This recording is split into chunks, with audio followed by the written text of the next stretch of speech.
Picture this, you've just received a batch of laser cut parts, but the edges are scorched, fused, or rough to the touch. It's not what you expected, and now you're left wondering, was laser cutting the right choice in the first place? In this video, we're going to break down what quality laser cutting actually looks like, common issues that may arise during the process, and how it compares to traditional die cutting.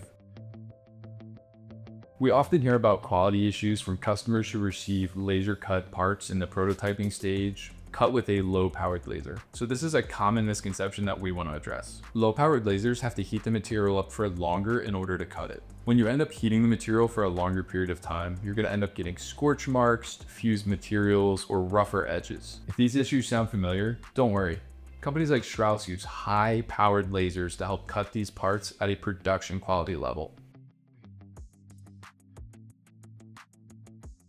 Quality laser cutting is highly dependent on the type of material we're using and what your part is going to be doing in its application.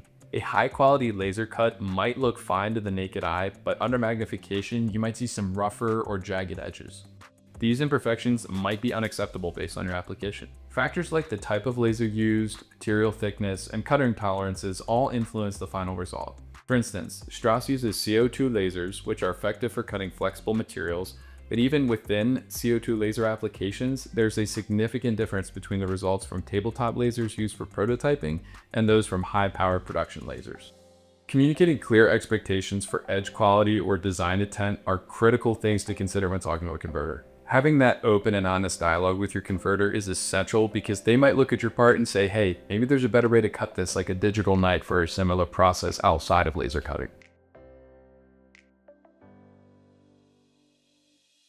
Common quality concerns with laser cut parts often stem from how the laser is going to interact with the material. One major issue is rough edges, which occur because of the pulsing nature of the laser while it's cutting parts. Another concern is melted layers, where the heat from the laser causes multiple layers of material to fuse together, potentially compromising your part's functionality. Additionally, laser cuts can often show start or stop marks, where the beam begins its cut and ends its cut, often causing burn marks or holes. Lastly, laser cutting can cause scorch marks, which can damage the appearance or the transparency of the material, which is particularly problematic when you're dealing with an optically clear adhesive. Laser and die cutting differ significantly when it comes to process and application. Die cutting uses a physical steel tool to punch parts out of a material, making it faster for scale, but it does require an investment in that tooling.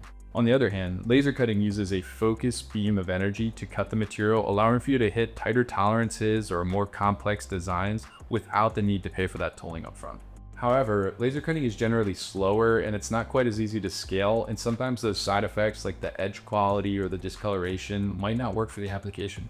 This makes laser cutting an ideal choice if you're prototyping or if you're working on a project that has high precision or a really complex design with tight tolerances.